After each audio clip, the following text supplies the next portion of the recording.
this hill, past the old hotel and the railroad tracks, and run down mill, I don't know. So that'll work, huh? Great. Yeah. Cool, man. Yeah. You want to play that? Sure. Okay. Welcome to Voices of Esalen. I'm Sam Stern. My guest today is acclaimed folk singer and songwriter Johnsmith. In an interview we recorded in early March 2020, BP, before pandemic.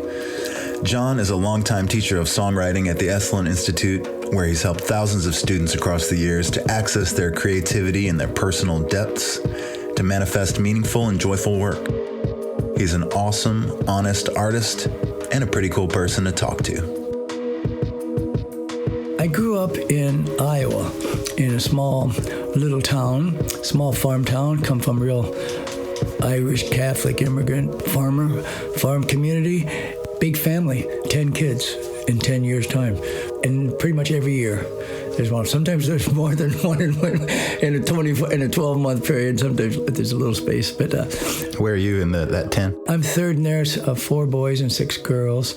Were you musical as a child? Yeah, I was musical, and as far as singing, I sang all the time. I don't ever remember not singing. I kind of was almost, maybe it was like ADHD and I didn't know it, but I loved to sit in the rocking chair and rock and make up songs. And just sing, kind of like, I don't know, mantra, trance kind of a thing. Just go in and I was more of a daydreamer when I was a kid, like literally like staring at something and being gone for, I don't know what was going on, but I loved it. That and then the singing. And in high school, I graduated high school in 1969. So in the 60s, I watched that whole Ed Sullivan Beatles thing.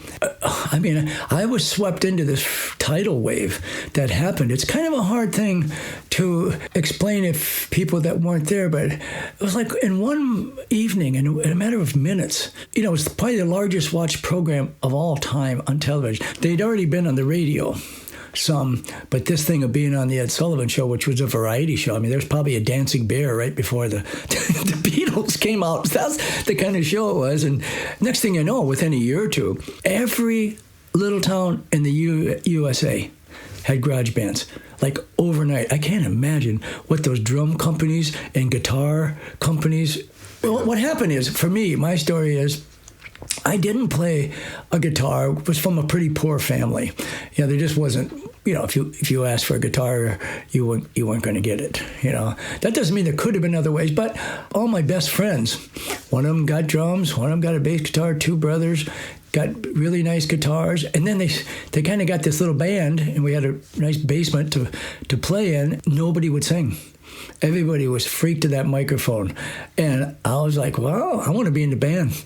I'll sing, guys. And I loved the Rolling Stones. We did a ton of Rolling Stones and the Kinks. And then, and we played for a couple of years, and then cool stuff like Buffalo Springfield started coming along. And that was at end of high school. Were you writing songs then? No writing songs at all. Just didn't even think of that. Really didn't even, it ever crossed my mind. Mm-hmm. And then I went off to college in Southern California. I just wanted to get out of Iowa. It's not like I hated it. I just wanted more. I wanted the beach. I wanted to see palm trees. And because I had really never been out of Iowa. I really hardly was out of my county ever. So I just had that dream, that far off look in my eye thing. So I did. I went out to California. Was this unheard of in your town to set off? Like, what did your family think? Absolutely. Yeah. I mean, people went off to college. Yeah. So anyway, I went and lived in Newport and Laguna Beach, California, in Southern California. And of course, I loved the weather and the beach and all that and being away from Iowa. Although there was a big homesick part. I was always drawn back, kind of. And so, but while I was there, it's a long story, but I ended up getting an old guitar given to me. And I went and got a songwriting book.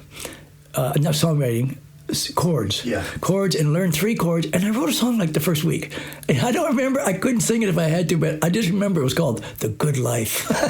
It was like, let's go out to the country and be hippies and grow vegetables and stuff. So I got that guitar, and I really dabbled and worked on it. It was really the end of college, because college was going to be business. I mean, there was a straight part of me that just, maybe because I grew up kind of in a degree of poverty. It wasn't like we ever starved, but there were only new clothes once or twice a year and tons of hand-me-downs. And my dad was a factory worker, and I loved him, but I was like, I'm never doing that. What kind of factory did he work for? He worked for a thing that was called Clinton Engines, and they made little Briggs and Stratton lawnmower engines. They made the pistons and stuff in it. So a real factory job, like in not great conditions and stuff. And but he was a hard worker, and he worked 2 jobs. Then he'd come home at night and put on an old funky suit and go sell vacuum cleaners, So really hard-working people. And I was like, I'm not doing that, It's not like I had this exact dream. I just didn't want that.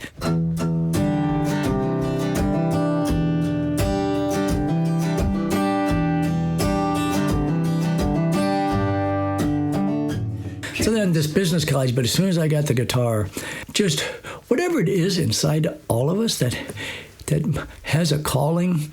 I know a lot of people really fumble for that for a long time, like, what should I be doing?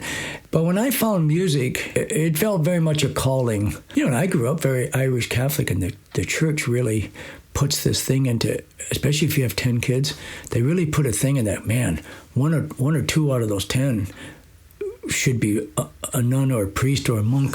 They do. They really put it in you. And when I was little, I knew I couldn't be a priest. I knew that was never happening. But I thought, man, maybe the monks, like, the Benedictine guys up there, like, I could do that. Maybe hang out with a bunch of guys and maybe go do like St. Francis things, the birds, and take care of people. I thought I could maybe I have a calling for that. But of course I didn't. And but once that music thing hit me, that was really big. And then so shortly after that, I ended up kind of delving into the music scene a little bit, but I really didn't like Southern California. There was some other creepy thing about it, and even though I was in Newport, Laguna, that was. But when you wanted to start going anywhere with music, you got to delve into L.A. and stuff, and it just kind of like. This red light went off, like, this is not going to be for me. And I was homesick, kind of, so I went back home and lived on an organic farm and did raise a lot of vegetables and wrote songs, but then I also was right back where I was at. Like, I'm really isolated here. Mm-hmm. I'm really out in the country with a handful of folks living on this farm, and my family was nearby, my folks and stuff, but it was like, sometimes you can't go back. And I was like, so I got the itch again, and I moved back to California again. When was this? This was like early 70s, like 73 or 4, and really threw myself back into the music a little deeper, got to the same place where I didn't know what to do with the music, but I wasn't writing anything profound, but I was learning the mechanics. There's a real craft, and of course here at Esalen, what I teach is songwriting and creativity.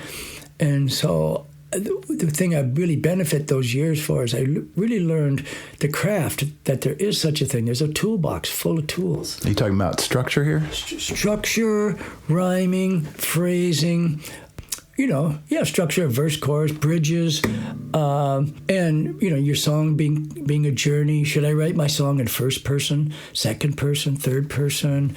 How vulnerable and deep should I go? Who were some of your favorite songwriters at the time? Who were the people that you were looking up to and modeling your craft after? Yeah, really good question. I suppose at the time, individual Dylan songs, like Blowing in the Wind and The Times Are Changing and stuff like that were powerful because they were more like anthems back then, because Vietnam was going on. And the Kent State thing happened while I was at school in Southern California. Man, the next day we went and just tore the flag, pulled down, and it was like out of control. Instant revolution overnight, just like that. And there are songs that are associated with that, and some of those Dylan songs and Buffalo Springfield and stuff. So, and of course, then Crosby, Stills and Nash, that was big. Jackson Browne was very big for me. Just something about Jackson's voice and his combination of telling a story yet really telling his bigger truth. What do you think about Chris Christopherson? I don't overly know a ton, but just a solid songwriter. He was somebody I discovered this year, and I thought, it kind of reminded me of John in a way. He's got this, he's got the imagery. He's got a very original way of parsing things. Yeah, and he's still out there doing it. He's got to be like 80, I don't know what he is. And he's never had a great voice. It wasn't so bad in the old days, but his voice is not what it's about. He's one of those guys that really comes from the old-fashioned school of old folk and old country, where their mantra was 3 chords and the truth. And he comes from that realm, and I do too. Kind of, I fancy it up a little bit more with a few, maybe 4 or 5 chords sometimes. And then lyrically and poetically, I really like James Taylor, and he was like the master of, these hammer-ons and kind of folk music, but kind of poppy. So those were my earliest influences, and kind of like everybody now. Now, you mentioned country a couple a minutes ago, and as familiar as I am with your story, I think there's like a Nashville element to it. That's right. So tell me how you got there. Yeah, a very good question. Anyway, I'm writing songs, and I get good enough to start doing gigs. And then I get good enough to kind of do this thing that's called the college circuit. I played hundreds, at least 500 campuses that had like coffee house shows once a month or something. And you could really, and I did pretty good, and actually bought a house and started raising kids from that thing. But there was something real empty about it. So then I realized I really kind of found the folk music world, which is a long story, but I went to this thing called the Kerrville Folk Festival, and it's been going on about 50 years in the hill country outside Austin. People like Christopherson there, and Willie Nelson, Lyle Lovett, and Nancy Griffith, and all these people kind of came up through the ranks through that. So I went there, and it really cracked me open, kind of like a baptism, and I really started to write way better songs, with heart. That's like songs got to have heart, and they have to be genuine. You want to hear, you can tell when a song could be a Dylan song or Christopherson song or something. So you're trying to, all writers are working towards getting the place where it's hey, there's a Johnsmith song, kind of. Not in an egotistic way. It's just that they're tapped in. They're just tapped into their authenticity, sort of. So that's been my goal. So then I was at this Kerrville Folk Festival one time playing, and was in this song contest, and a person came up to me after this thing and said, have you ever thought about coming to Nashville? And I, a little bit, said, well, maybe just a little, because I'd met so many great songwriters, and like Nashville actually is the home to John Prine lives there, and John Hyatt lives there, and it's a long list of people that you don't think of in the country music world. It's just a hotbed. It's kind of a Renaissance place. Long story short, I went to Nashville and had a couple publishers interested in what I was doing. And I signed a 5-year publishing deal, which means you have a contract. And the contract is that you're going to write songs, and they're going to try to get cuts, placement, with country people. And you get paid like a salary. And then if you do get a cut, they get to take their salary off, and then you have some arrangement for what we do with the profits. And so I had that kind of deal. And my deal was a little unique in that the publisher I had, and that's why I went with her, she was not very much about big hit, like what's the word I'm looking for? There's a lot of country music I don't like that just seems like a mill of songs. She didn't like that, and she wanted a couple folk singers and try to get a story song or folky thing through, because every now and then there would be a big hit. A big hit would be like a folk song. I was like, how'd that get through? Because the truth is, old country music used to be that way. So anyway, that's how I ended up through the back door, and I did it like 5 years. And how many songs do you think you wrote in 5 years? Oh, a couple hundred. Oh, yeah, wow. Yeah, you had to put out a lot of songs, and that was actually, I don't mean to say this in a real negative way, but I was talking to a guy, Peter Rowan, a great singer-songwriter from there. He really summed it up one time, because he had a deal, and we were talking about it backstage at this festival. And he said, I never wrote so many songs that I never sing. I mean, of course, you can't, when you write hundreds and hundreds, you're not going to sing them all.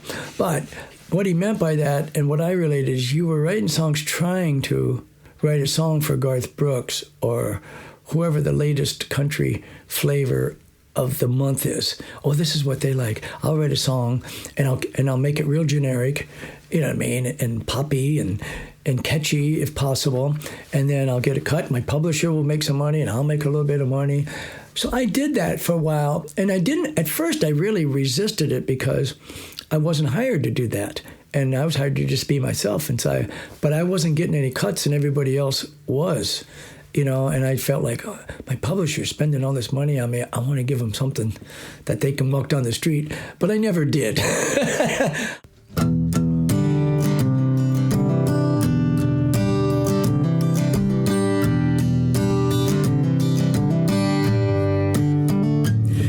Stone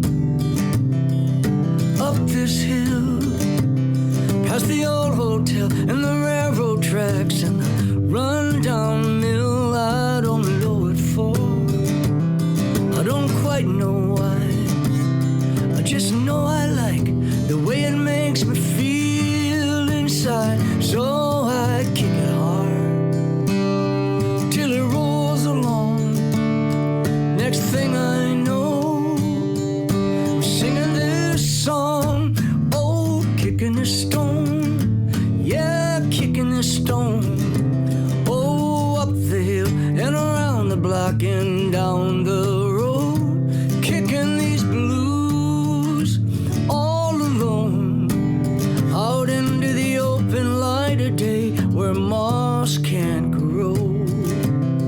Oh, kicking this stone. Past the school playground, in the church graveyard, in the country club and the factory, in the downtown bars, past the alleyway, in the lock and dam, past the poets and the prostitutes and the clergyman, by the city jail and the county home, past all the saints and sinners, kicking their stones, oh, kicking their stone, yeah, I'm kicking their stone. I ain't making no mess, I ain't hurting no one, I'm just making my way a little each day to kingdom come, yeah.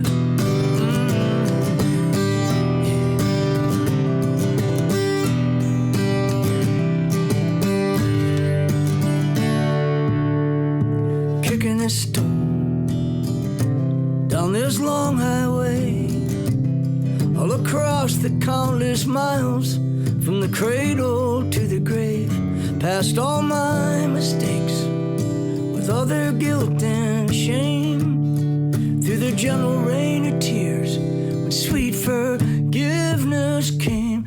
Oh, kicking a stone, yeah, kicking a stone, oh, up the hill and around the block and down the road, kicking these blues all alone, out into the open light of day where moss can't grow. Oh, kicking this stone, yeah. Everybody just a kicking our stones, yeah. Kicking now, just kicking my stone.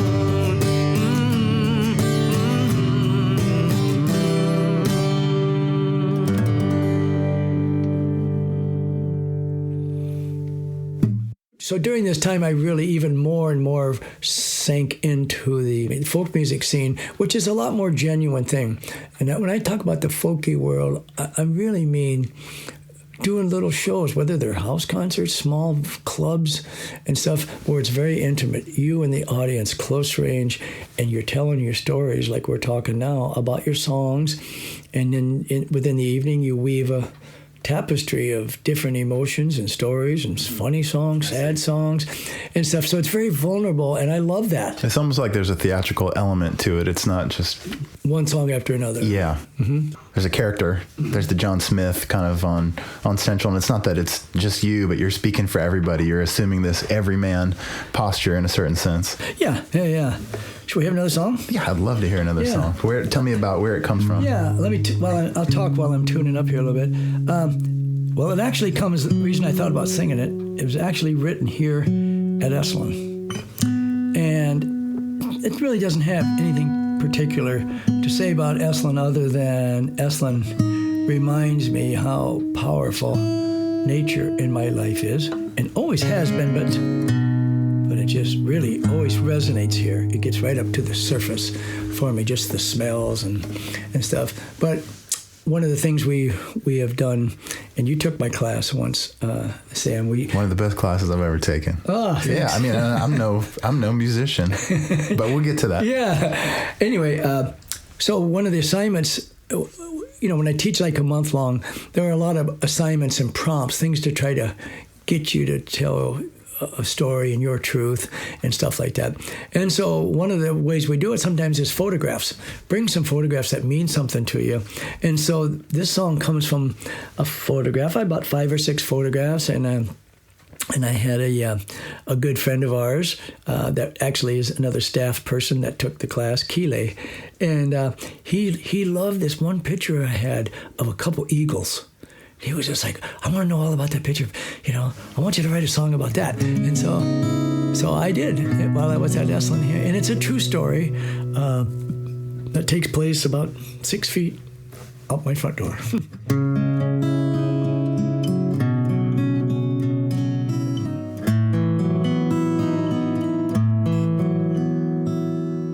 Was the crack of dawn?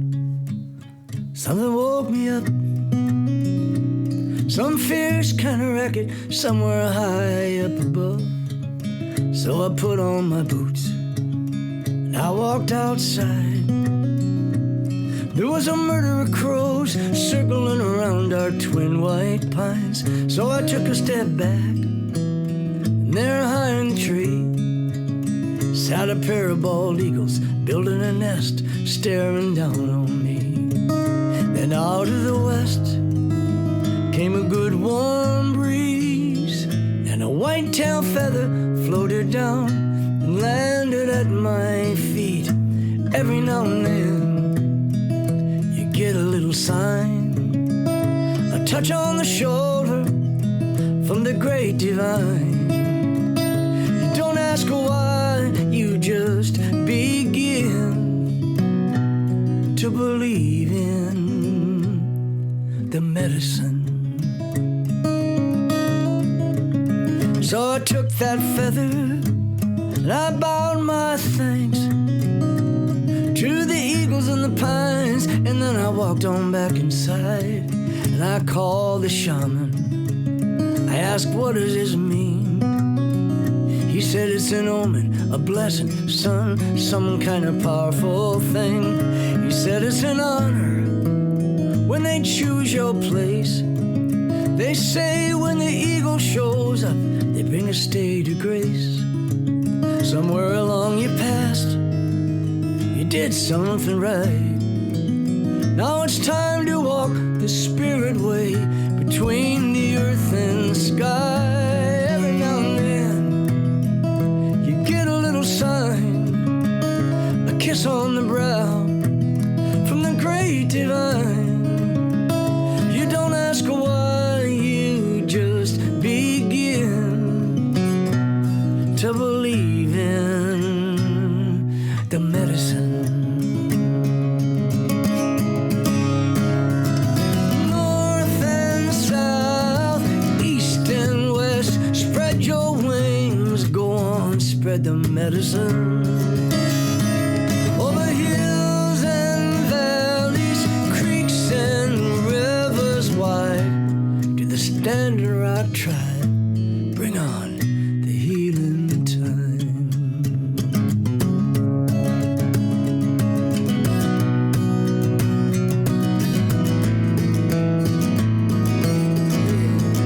Every now and then we get a little sign, a little wake-up call from the great divine. Let's not ask why, let's just begin to trust in, to walk in, to breathe in, to believe in the medicine, in the medicine,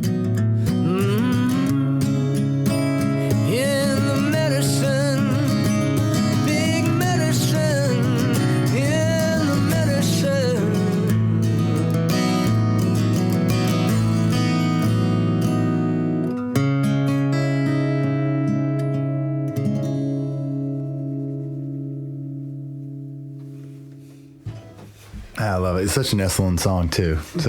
There is such vast medicine here. It's so beautiful. Yeah, big medicine here. Yeah. Talk to me about teaching at Esalen. So what is the point of your residential study group that you're helming now, and who is it designed for? Yeah, it's designed for anybody that kind of wants to delve into their creativity, especially musical. So singing, writing songs.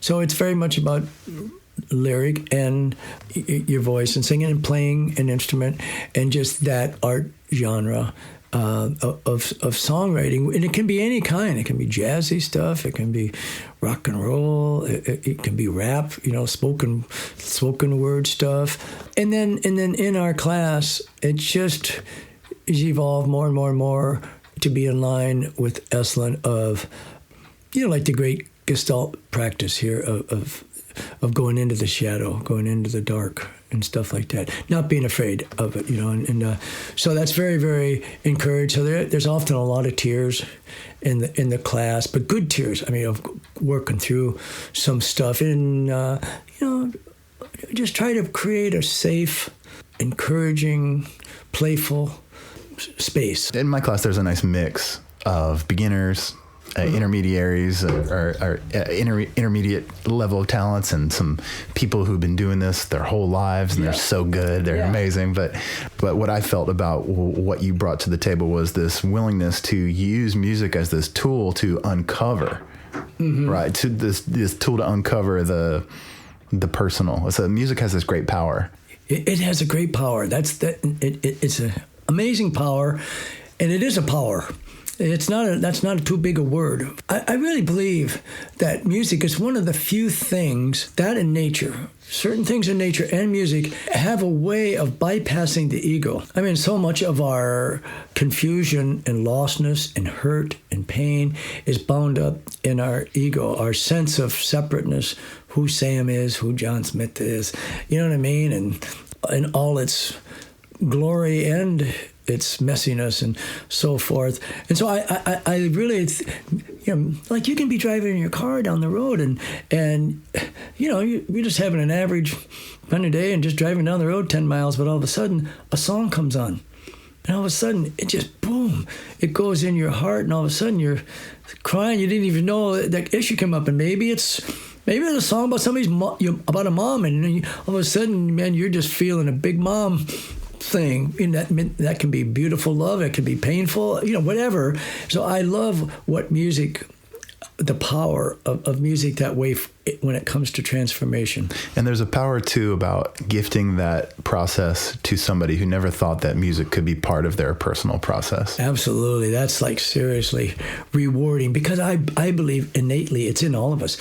Part of the genius of your teaching style is that you're able to coax students into this process. And I was wondering if you had any stories of students who've touched your heart. There's a lot of stories like that.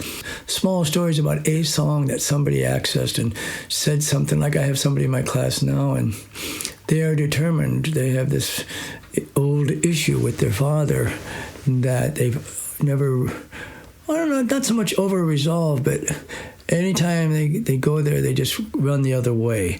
But like, I'm writing a song about it. It's really difficult, and I honor that. Sometimes it doesn't get done because it's so raw, it's so hard that it takes a master to get there. But we're not here to make master songwriters. We're here for somebody to tap that spot and to work with it. And but it is amazing. Like, for example, I was working on a song.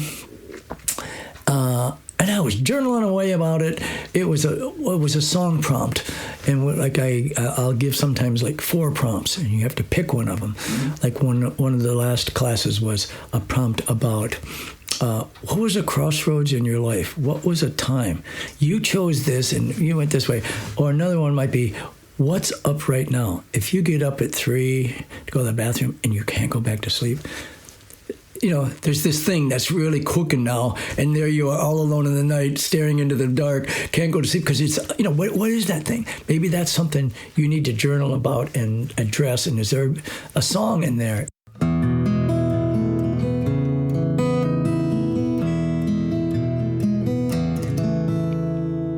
Well, what's it like to create a concert that features people? Because you do this concert at the end of the month, which is so special. So what's it like to create a concert that features people who have never written or performed a song necessarily before? Well, it's always kind of, what's the word? There's an incredible anxiousness as the teacher. I mean, it's almost kind of like, I feel like I'm like a second or third grade teacher, and we're doing a class performance for all the parents and stuff like that. Yes. And everybody's nervous. Although, here it's a different thing because we're all adults, but some of the people have never sang in front of people, and of course they say the number one fear of people is death, and right behind that is public speaking. But really, there's a place in between that's worse, is public singing. You know what I mean? Especially if you've never done it before. And so we do a program at the very end where everybody does one piece. And most of them do something they wrote that month during the class, and they usually end up writing 3 or 4 pieces. Some of them they finish off, but they usually really pick one, and that's the one I want to sing. This is either my truth, or I like singing this one and stuff. And and it's just unbelievably in the audience at Esalen, which is so great because it's best audience. It's like the best I've ever been around. It is so supportive and great. And you can feel the love and the receptacle out there, like, please give us your stuff. And they know this isn't the kind of audience that's going to cringe if you talk about some rough relationship in a song. They're like, yeah, man, I had that too. They want to relate. They get triggered by it. And they also sit out there and they go, I so respect that person up there who's never sang, and look at what they're doing. Yeah. You know what I mean? But John, it's almost like you have a background as a psychologist. It's like you have a major in songwriting, a minor as a psychotherapist. Yeah, and I don't, but I do tell you this. Before I ever came here, when I had my Nashville songwriting deal, I never moved to Nashville. I stayed in Wisconsin. I went 1 week, at least, every month, and stayed and wrote songs and turned in my songs, recorded my songs, and played open mics. But I became very entrenched in the community. It was just like coming to Esalen 1 week every month for 5 years. You know everybody, you know what I mean, and you create a community, and in that community, I just fell into an incredible group of Gestalt circle. Oh, really? And I did a lot of personal work, and this guy's phenomenal. I mean, this guy's in a class by himself, mostly because he's a musician as well, and has an intuition about using music. So when I first got asked, I taught my first class at Esalen in 2005, so 15 years ago.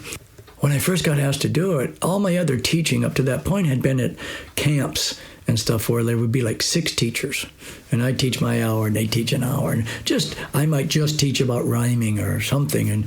But this, I was going to be the only teacher, and I'm like, how am I going to hold that space? And I thought about this person that I had done all this work with, what would they do? And so I kind of held it in that space, which just happens to be very Esalen-like. An incredible match. So I don't, but I've done my share of work. One of the things I really teach in songwriting is, what do you like? Like, what are the things you really like? Like, for me, like, somebody might really like baseball, or they're like serious gardener, or they really like politics. I mean, they're really interested in the whole thing. Like, for me, one of my big interests is I really want to know what makes Sam click. I want to know, if I can't have a friendship can't go deep and share some of our pains and our wounds and our deepest unresolved dreams yet or whatever, usually I check out. Mm-hmm. I have to have that kind of thing. I just like that. I like that song Kicking the Stone I did earlier. It's just about a path of somebody not kicking their stuff out into the light of day, to burn it off and to get beyond it and stuff. So that gets into my songs. Now, what for you was the toughest song that you've written in terms of like subject matter? What's something that has been extremely challenging for you to speak about, but you were able to phrase it in a song? Yeah, I'll play one, okay? Yeah. This was the first really honest, hard song that I wrote. And I wrote it thinking I'll never sing it to anybody. And it was just it's a true story. It's about, I won't say what it's about, I'll just sing it.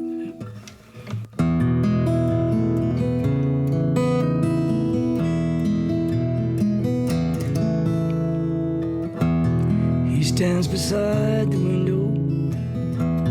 He watches cars go by. He waves at everybody. He's just a friendly guy. He doesn't know what day it is. He doesn't talk much anymore. Sometimes he cries when he means to laugh. Doctors say he can't tell that. And I come to visit, and I take him out on drives. And he wants to go home with me every time. But the nurses come to take him back to his room that's waiting. And I fight to keep my tears inside. From his window, he waves goodbye.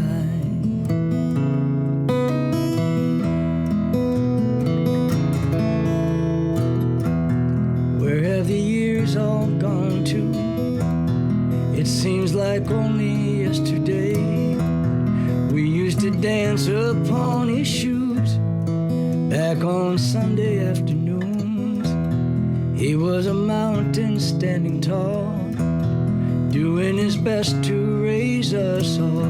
We always had enough to eat. He worked 2 jobs to make ends meet. But now it seems he can't remember that. And it's hard for the rest of us to understand. But when I come to visit, he knows my name and he says, and I fight to keep my tears inside. From his window, he waves goodbye.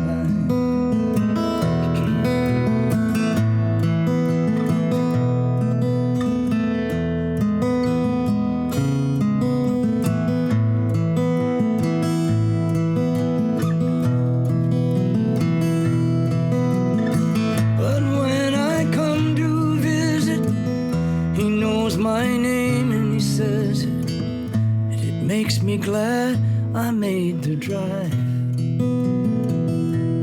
From his window, he waves goodbye.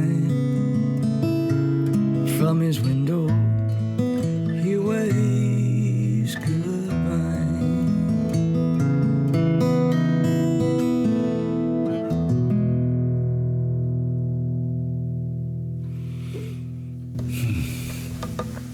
Get a little croaky in the voice there. Yeah, so a song I wrote one night late after coming home from a nursing home, Alzheimer's nursing home, where my dad had a long battle with Alzheimer's, and he always, growing up, whenever we would leave, he'd always be in the window or come out in the street and wave until he couldn't see you anymore. Right. You just knew he was there, and it was always kind of sad. And so I remember that one particular day, most of the days when I would go visit my dad, I would just be in the here and now with him.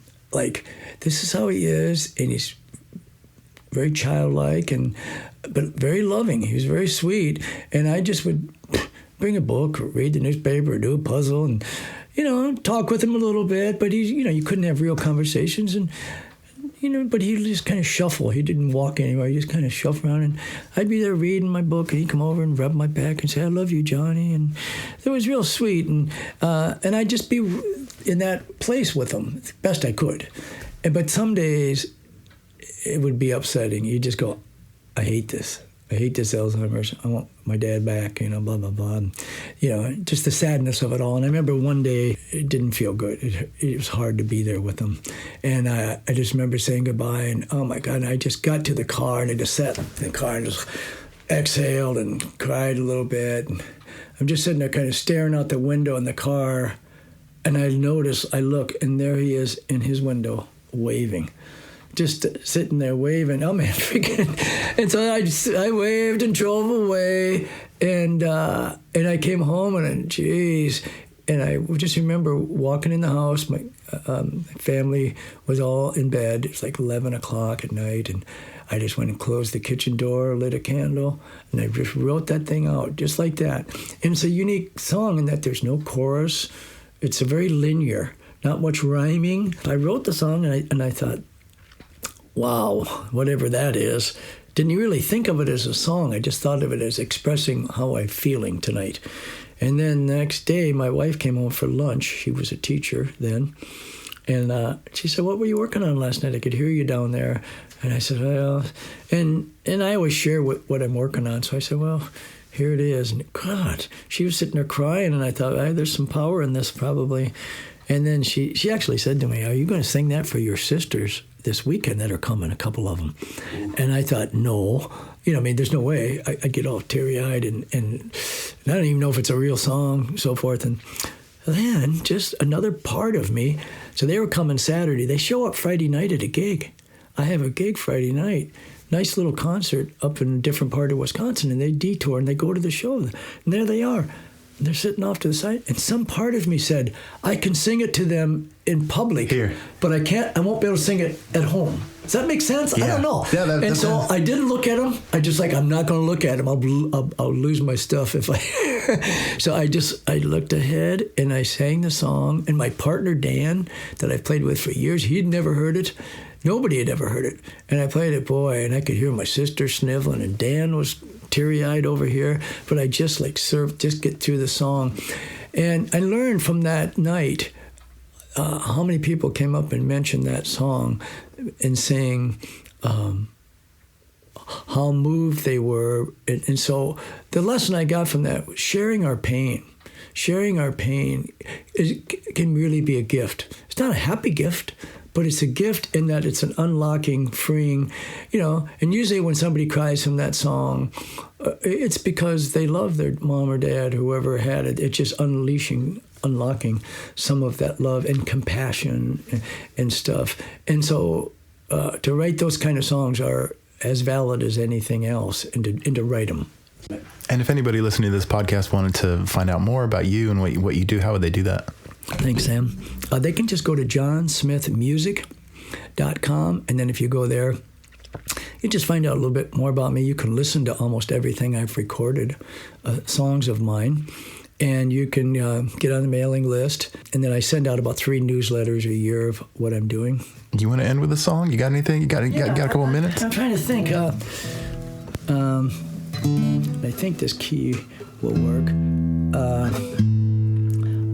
I'll finish with this just because it is a song that I wrote at Esalen.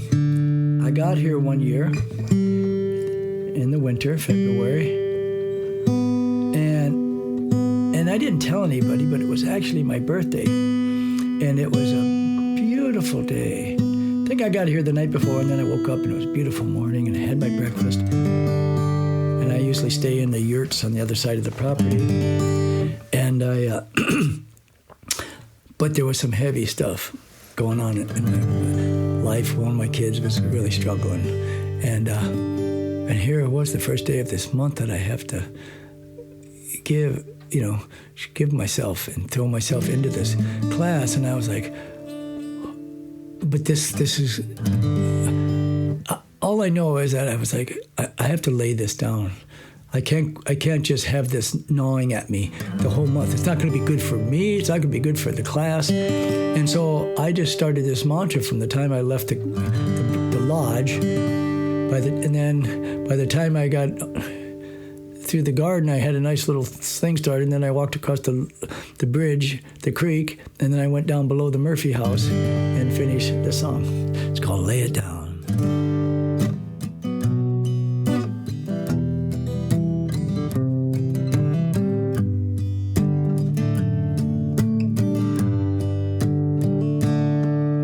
Here's a song that came today as I was walking on my way down, down, down along the sea.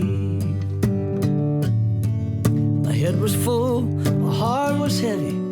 There was little sign of hope, if any. I was blue, blue, blue as the ocean deep.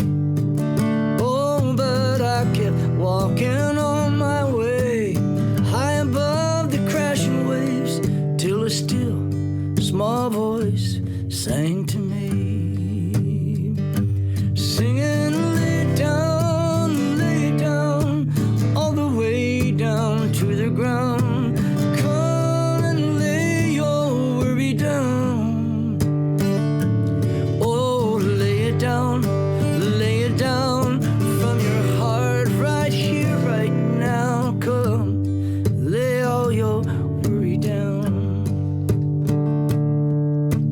I have tried to hold it all, to keep the hurt behind these walls I built, solid and so rock hard. But now the hurt has grown too big to hold. Now these walls are cracked and broke, and they're falling, yeah, they're falling apart. Oh, so let the tears come rolling down, let them follow to the ground, down, down, down to the ground. Singing, lay it down, all the way down to the ground. Come and lay your troubles down. Oh, lay it down from your heart right here, right now. Come, lay all your troubles down. Oh, lay them down one by one, offer each one of them up and turn away and walk away. You know you're not alone, help is on the way. Yeah.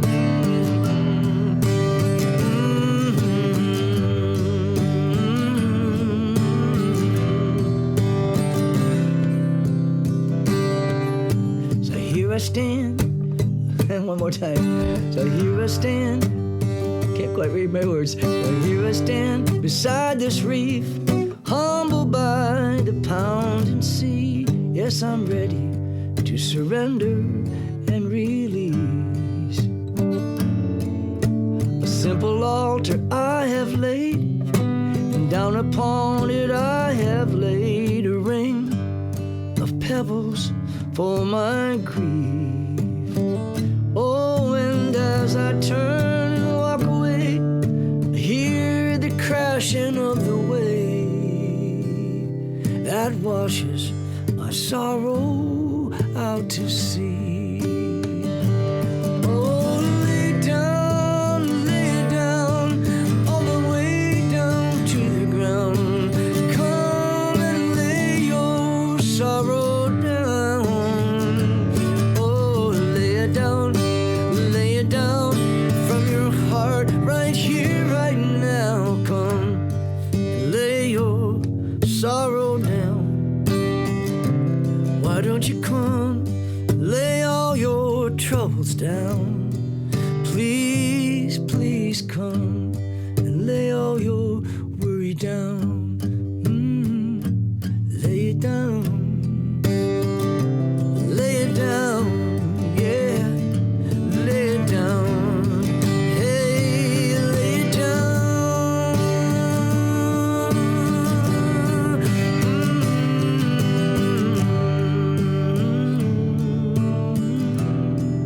Then walk away, walk away.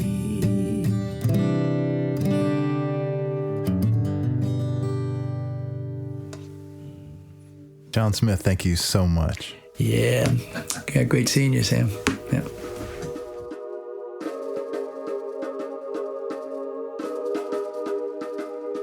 Thank you for listening to Voices of Esalen. Today's show is produced in conjunction with Cheryl Frenzel, Terry Gilby, Shannon Hudson, and Greg Archer. Our theme music is by Nico Holloman. You can find all of our podcasts on your favorite podcast player, as well as at esalen.org. The Esalen Institute is a nonprofit organization. Our show is made possible by your contributions.